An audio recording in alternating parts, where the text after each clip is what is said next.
You're listening to the Powell Movement.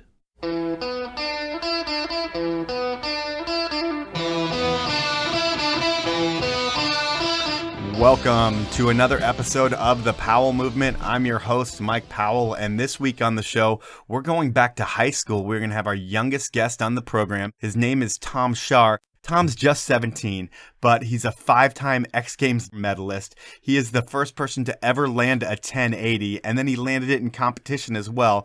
And the most impressive thing to me is Tom landed a 1080 on the mega ramp in only 5 tries. He's competed in the X Games since he was 12 years old. When I think back to my life at 12 years old, I was getting ready for my bar mitzvah. I was playing house league soccer and getting ready to get into high school. I had no TV coverage whatsoever. Nobody was talking about Mike Powell, and I was your average kid, just like 99% of the world out there. Tom, he's not the average kid. He's lived a dream life. He's made a ton of money already. And it's going to be interesting to see how his career goes because at 17, you can make a lot of great decisions. You can make a lot of bad decisions. And in Tom's world, he's got his family very involved in what he's doing. So it'll be interesting to see the next level of Tom's career.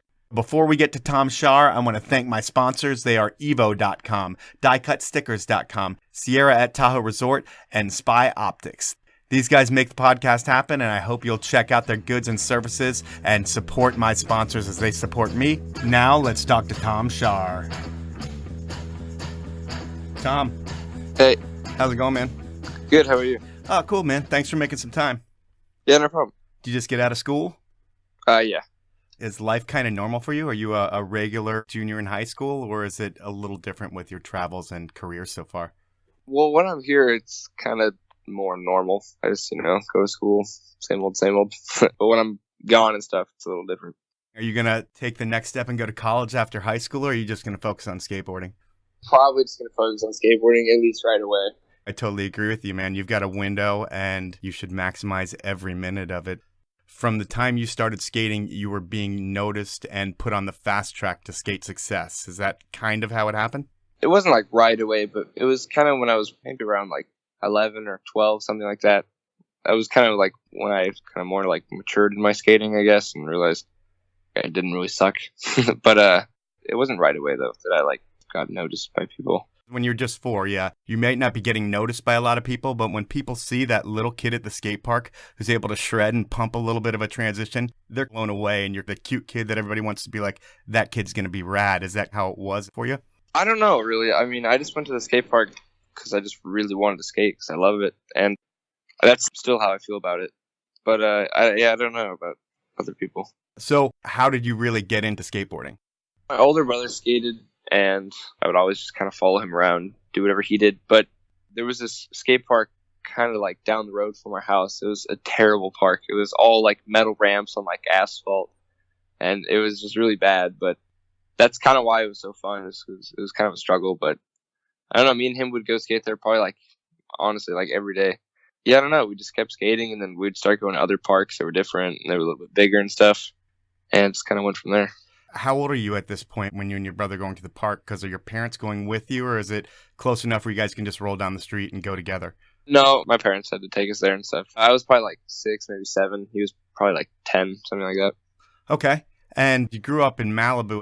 The whole skate mecca is in that Southern California area, so I would think it created a lot of opportunities to see some contests that influenced your thoughts about skateboarding.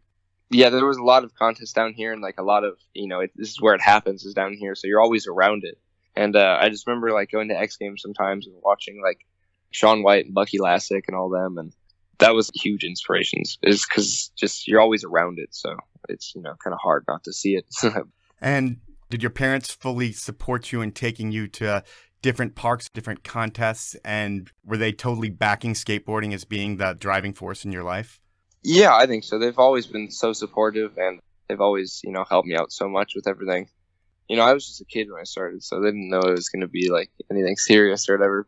I mean, now that it's kind of, past that, they know it's like a serious thing and it's kind of job, but not really. It's just for fun. It's a job in the fact that it brings in more money than you possibly could ever have imagined when you're 7 years old. But as long as you keep that mentality of it, it's just fun and you're enjoying it. At 17, you should have that. By the time you're 30, 35, there are some business decisions that'll wear on you. How did the whole sponsorship process go for you? Because I can imagine skating from 4 years old on and you're getting really good around 10 or 11. How do you first get noticed? There was like this big contest series called Castle, and I would always go to those, and I never really did well at them. But I went to this one. I didn't even do well. I got like fourth or something. And this guy came up to me after the contest, and he was like, "Hey, you should ride my boards and stuff." I was freaking out because that's like, your first sponsor. That's the whole thing. Yep. I don't know. I was so happy about it, and that's just kind of how I got noticed at like this little contest event. And this guy was there, and then it kind of just like went from there. So with that first sponsorship, what does that mean? Are you just getting a couple free boards and then want to take pictures with you every once in a while? It's like a little company, so it would just be like filming like little things and getting boards here and there, and photos and stuff. And that I think was Half Pint skateboards or something like that. Yeah, Half Pint. How long are you on that brand for? I was on them for probably like 2-3 years, maybe. So what, 10 to 13? You're on Half Pint. Yeah, it was probably like 10 to like 12, something like that. You're opening a lot of people's eyes, especially a lot of young kids. And did that brand blossom with you on the product? How is that brand doing now? I don't know, actually. I haven't talked to the guy in a while, but I think it's still around. But yeah, I was on it with a couple other people. It wasn't like just me. It was me and a few other guys, and it was like awesome. It was just like this little, it wasn't even like a company really. It's just like a group of us. We just kind of skating and whatnot. Cool. Well, now I need to talk about my sponsors. And my first one is Evo. You can check them out at evo.com. They also have stores in Denver, Portland, and Seattle. And I will say it is the best shopping experience you'll find, whether it's in store or online. And the people there are the most knowledgeable. They also offer free shipping on orders over $50, a no-hassle return policy, and a low price guarantee. And just for listening to this podcast, you get 10% off your order at Evo. So when you're online and you're at evo.com checking out, you type in capital POWELL, the numbers 10, so that's Powell 10, into the discount code area, and you'll get 10% off your order from Evo. So I want to thank them for supporting the show. And I need to thank diecutstickers.com. If you haven't been to their website, definitely check them out. They're good friends of mine. They've been around for 15 years. They make about 50 to 60%, I would think, of all the stickers in the action sports world, and a lot outside of the action sports world. And the reason why? Well, they're the best stickers, hands down. If you put in DCS15 when you request a quote on diecutstickers.com, you will get 10% off your first sticker order. So place a huge order, get 10% off of that, and you will know that you will have the best stickers on the planet. There is no one close to as good as diecutstickers.com. Now let's get back to Tom. From everything that I've seen, and I watched your barracks at it, and the way you work a transition is like no other. It's like you're finding every little nook and cranny to get some speed out of whatever surface you're on. Do you ever skate street, or is it primarily focused just on transition and mega?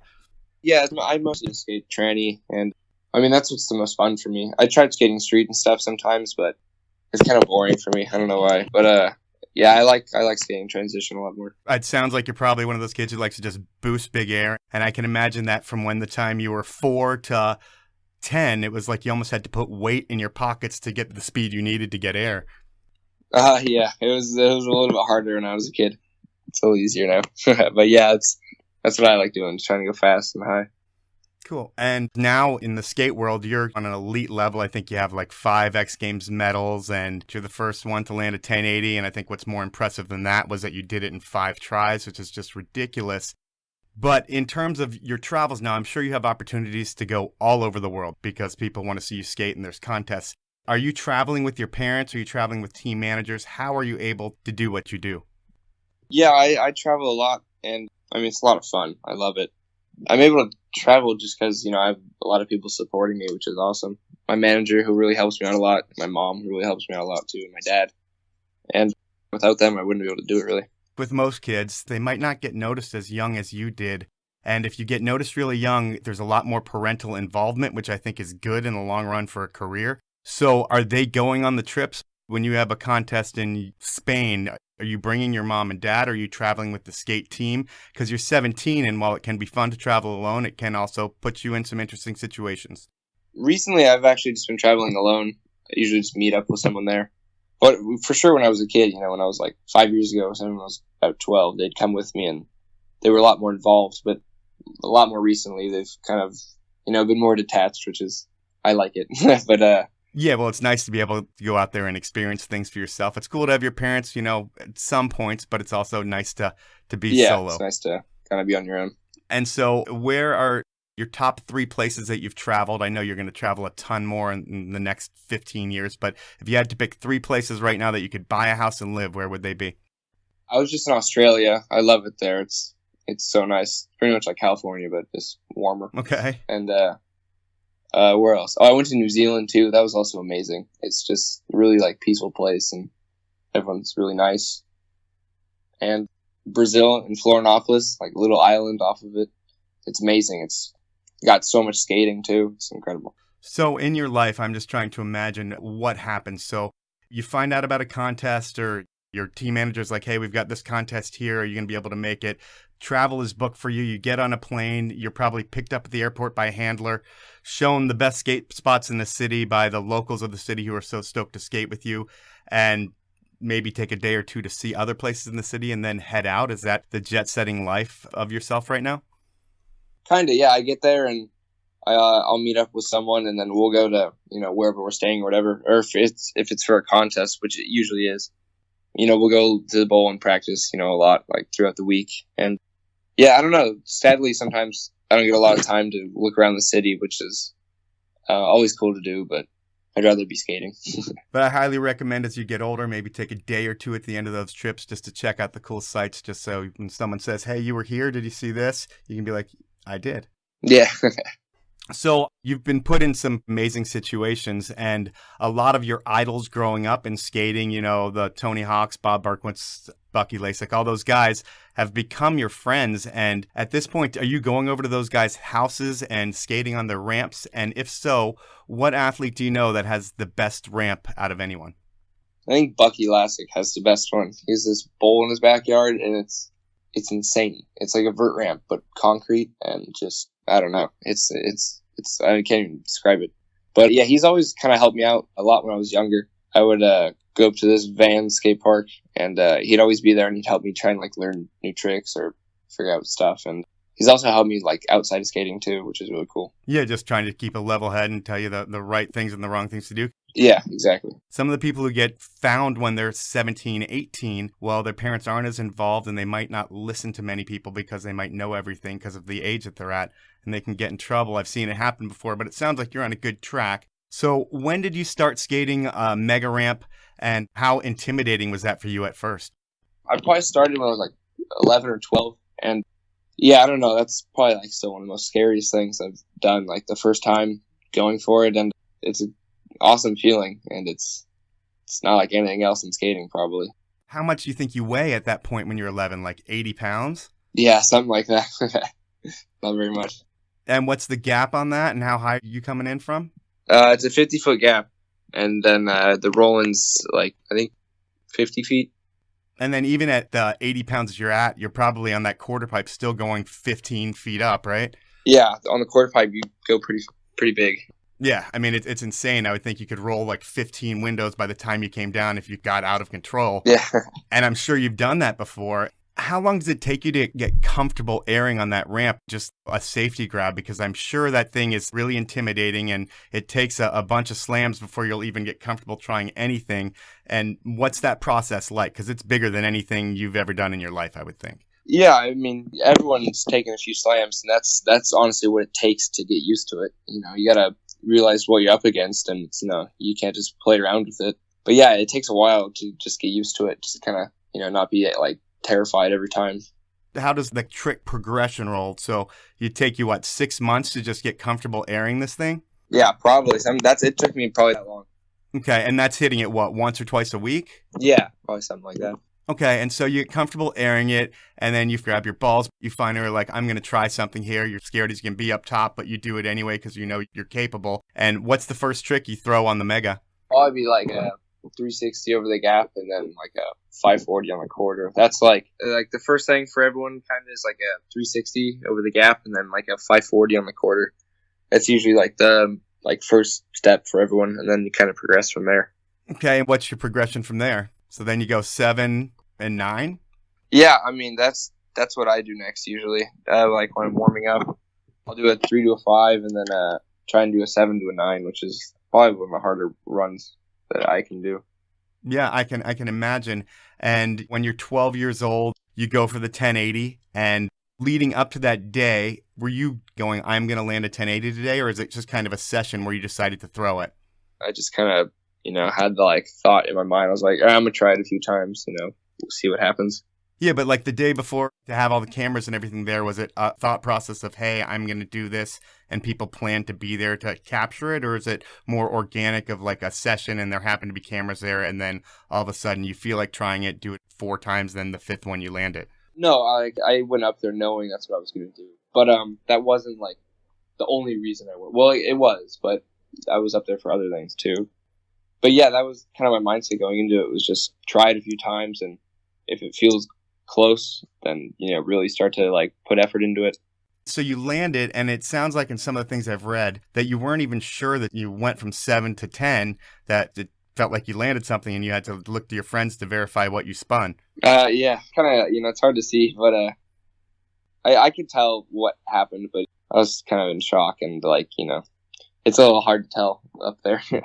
Yeah, and if one moment can change your life, I would think the moment would be when someone posts that video online and people start seeing what happened. And what was the response for you, and how was that to take? Because just talking to you now, it doesn't sound like you're a dude who likes to talk too much, and it's got to be a whole lot of overwhelming feedback for you. Yeah, that was a crazy day for me when everyone, saw it. But I don't know. I mean, I like to think nothing really changed. I'm still just skating and, doing the same thing I would be doing. Oh, yeah. I mean, I can imagine that. But where you say you're just skating and doing the things that you would be doing, I'm sure there's some kinds of people that reached out to you that they wouldn't normally on like a normal day, whether it's other skaters or people who saw it were blown away. I mean, I know what you mean. I'm sure you being level-headed and not changing is a tribute to your parents and your family. But no, yeah, it had to have been a big, crazy deal. Yeah, that was for sure life-changing for me. A lot of opportunities came from that wouldn't have. I'm very grateful for all that. Yeah, well, have you gotten to meet any people that you've always wanted to meet? It sounds like you're really humble, which is awesome. Who are the coolest people that you've been able to meet outside of skateboarding that you're just like, holy crap, I just met that person, whether it's like a Harrison Ford and you're saying I just met Han Solo or anything like that? That would have been awesome. But no, I met Kobe Bryant once after a Lakers game, and that was really cool. I got to talk to him for a while. Nice. And did he know who you were? Yeah, well, I'm the guy who the board company I ride for now knows him pretty well, so he was able to, tell him about me, and we met and everything. It was really cool, just kind of having a conversation with him. And he's, one of the most famous people on the planet, and he knows who you are, which is kind of weird because you're like a junior in high school, right? Yeah. I could not even imagine having that life at 17, but what I can imagine is talking about my sponsors, because I do have those, and I want to talk about Spy Optics. I thank them for supporting the show, and I want to tell you about their Happy Lens. And what it does is it filters the UV lights that go through the lens and into your eye, and it makes sure that all the bad UV lights that are coming through get filtered out. It relaxes your eye a little bit. It puts you in a little better mood, and it's science. It works, and I highly recommend you check out spyoptic.com and see all the different options of happy lenses that you can have. Just for listening to the Powell Movement, the good folks at Spy are going to give you 25% off any purchase on their website, $450 or less. That is 25% off. Spend $400? No, let's make that $300. It's a pretty sweet deal. All you need to do at checkout is type in capital SPY, lowercase podcast, number 25, and you'll get 25% off that order. That is huge from the folks at Spy. And I want to thank the folks at Sierra at Tahoe. And if you haven't been there, then your skis or snowboard has never touched GMO-free snow. It is unique to the Sierra at Tahoe area. There's a lot of resorts to choose from. Sierra at Tahoe is the one without a Starbucks on every corner, without long lift lines, and it's like a family there. It's really amazing. Check out Sierra at Tahoe and thank them for supporting the podcast. Now, back to Tom. At school, it's California, and there's a lot of pro skaters, and the skate scene is everywhere. But do people look at you differently because of your achievements, and is that weird for you? I don't know. I try not to really tell anyone at school. I don't think many people know, which is kind of the way I'd want it. No, I don't. I don't think anyone treats me any differently at school or in public or anything. Life is still normal. You still hang with your brother as much as you've always have when you're not traveling. Yeah, I'm still. When I'm here, I'm hanging out with the same people I've always been for the same amount of time. What's the last thing you got in trouble with your parents about? Not doing my homework yesterday. Is there anything other than homework? Just like chores, feeding the dogs, taking out the trash, whatever. You don't cause any problems at home? I try not to. Okay. And you've made a lot of money. I didn't really Google what kind of money you made. I just saw all your achievements and realized that you're going to be in a good place as long as it's managed correctly for the rest of your life, which is amazing. What is the coolest thing you've purchased? Because I'm sure your parents pull the reins in on you and say you can't buy everything, but have you had a chance to buy one cool thing that you've wanted? I got my car when I turned 16. That was pretty cool. What's your car? I got an Audi S5. I was really happy about that. I've always wanted one since I was like a kid. Nice. Well, that is pretty sweet.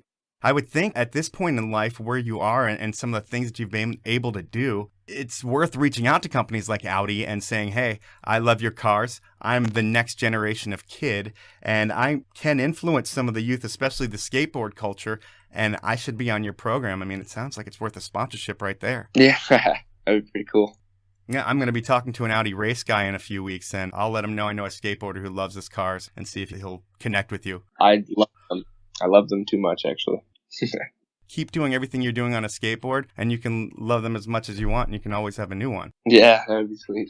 But in terms of saying keep doing what you're doing on a skateboard, how's your injury situation been like? Because right now your bones are more rubber than they are old people bones. Have you had any major injuries?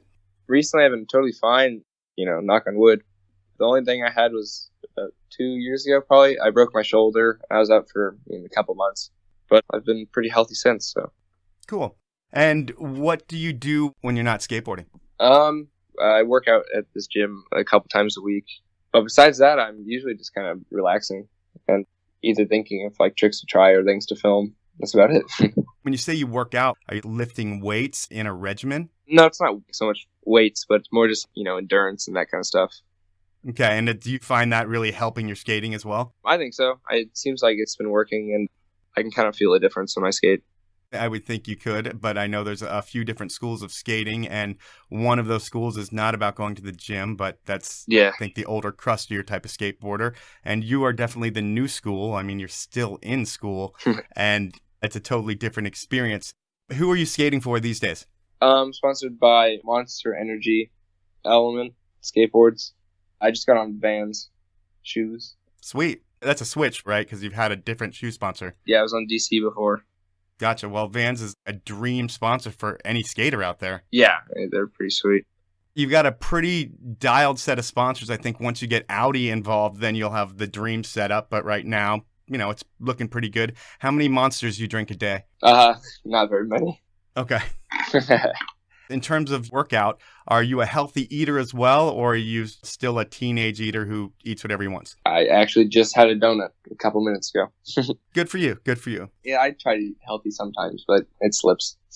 In terms of your regular life, do you do things like go to the prom and the things that other high school kids do? Actually, prom is on the same day as this contest, so like a very important contest, so I'll probably never go to prom. I don't think they're going to move the contest for you, unfortunately. I'm totally okay with not going. So. Okay. In terms of that, you've got to meet tons of girls all over the world, I would think. Is there any one girl that you have? No, I don't have a girlfriend or anything. I think that's a smart move for someone of your age. Don't tie yourself down. And if you were to right now look in the crystal ball in 10 years, where do you think you will be, and what do you want to say you've achieved in your career? Honestly, I still just want to be skating and having fun. As long as I'm having fun with what I'm doing, that I would be more than happy. I would also like to win a few more contests. Who doesn't? Yeah, I don't know. As long as I'm just having fun and still doing what I love, then I couldn't complain. Gotcha. Well, would you focus on just being a skater, or do you ever want to get involved in the business element of it? I've always kind of been interested in the business part of it. I think it'd be really cool to kind of start something different and try and bring two different worlds together, skating and something else. Well, you are the future, man. I think you learn every day when you're out there, whether it's from older skaters that you're hanging out with or team managers or anyone. And eventually you can start whatever you want. You're going to have the capital and you're at the perfect age to do it. So I want to thank you for your time, Tom, and get on with the rest of your afternoon. Do whatever 17-year-olds do. Sweet. Thanks, man. I can't imagine the life of Tom Schaar. Just think about it. If you're 17 years old, you have a ton of money and you can do just about anything you could possibly want. I know me, I would definitely be in trouble, but Tom seems a little bit more responsible, and it's going to be interesting to see how his life plays out on the big stage. Next week on the show, we have Joe Ciaglia, and I don't know if I'm pronouncing his last name right or not, so I'm just going to call him Joe C, because we didn't really talk last names on the show. He is the CEO of the California skate parks, and he's built hundreds of skate parks throughout California and throughout the world, really. Some of the bigger parks that you've seen in Street League have been built by Joe and his crew, and we will talk to him about that. And also we'll talk to him about the drama between skate park builders, as there has been some legal issues surrounding the building of skate parks. And we'll talk to Joe and get his take on that. I want to thank my sponsors. They are evo.com, diecutstickers.com, Sierra at Tahoe Resort, and Spy Optics for supporting the show. Without them, this show does not happen. And of course, I want to thank you for listening. So thanks, everyone, and have a great week.